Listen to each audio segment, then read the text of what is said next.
இவர் 60,000 கொடுத்து ஆன்லைன்ல ஒரு ஐபோன் ஆர்டர் பண்ணிருக்காரு. அதுக்கு பதிலா இவருக்கு ஒரு சோப்பு டப்பா தான் அனுப்பிச்சு விட்டுருக்காங்க. இந்த மாதிரி லேப்டாப் ஆர்டர் பண்ணவங்களுக்கு செங்கலும், ஒரு புதுசா டிஷர்ட் ஆட் பண்றவங்களுக்கு பழைய கிழிஞ்ச துணியும், இந்த மாதிரி ஒரு நாளைக்கு 2000 இருந்து 6000 ஃபேக் ப்ராடக்ட்ஸை கஸ்டமர் ரிசீவ் பண்ணிட்டு இருக்காங்க. இந்த மாதிரி ஸ்கேம் எல்லாம் நீங்களும் மாட்டாம தப்பிக்கணும்னு வச்சுன்னா இந்த வீடியோவை ஃபுல்லா பாருங்க. இந்த மாதிரி இன்ஃபர்மேஷன் எல்லாம் தெரிஞ்சுக்கிறதுக்கு நம்ம சேனலை ஃபாலோ பண்ணுங்க. நம்மள நிறைய பேர் அமேசான், பிளிப்கார்ட்ல ஒரு ப்ராடக்ட் ஆர்டர் பண்ணாலே டைரக்டா அந்த கம்பெனியே தான் நமக்கு டெலிவரி கொடுக்குறாங்க, இது எல்லாமே ஒரிஜினல் ப்ராடக்ட்னு நினைச்சிட்டு இருக்கோம். ஆனா எல்லா ப்ராடக்ட்டையுமே ஒரு இண்டிவிஜுவல் செல்லர் தான் செல் பண்றாருன்னு சொன்னா உங்களால நம்ப முடியுதா?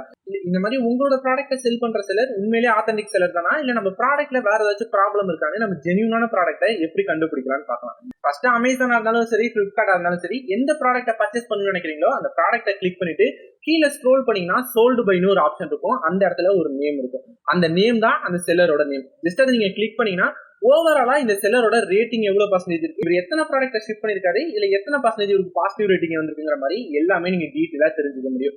ஒரு செல்லருக்கு 50% கம்மியா நெகட்டிவ் ரேட்டிங் இருந்துச்சுன்னா நீங்க அந்த செல்லரை அவாய்ட் பண்றது நல்ல விஷயம். ஏன்னா அவர் ஷிப் பண்ண நிறைய ப்ராடக்ட்ல ஏதோ ஃபால்ட் இருந்திருக்கு. இதே மாதிரி ஆப்ஷனை பிளிப்கார்ட்லயுமே உங்களால தெரிஞ்சுக்க முடியும்.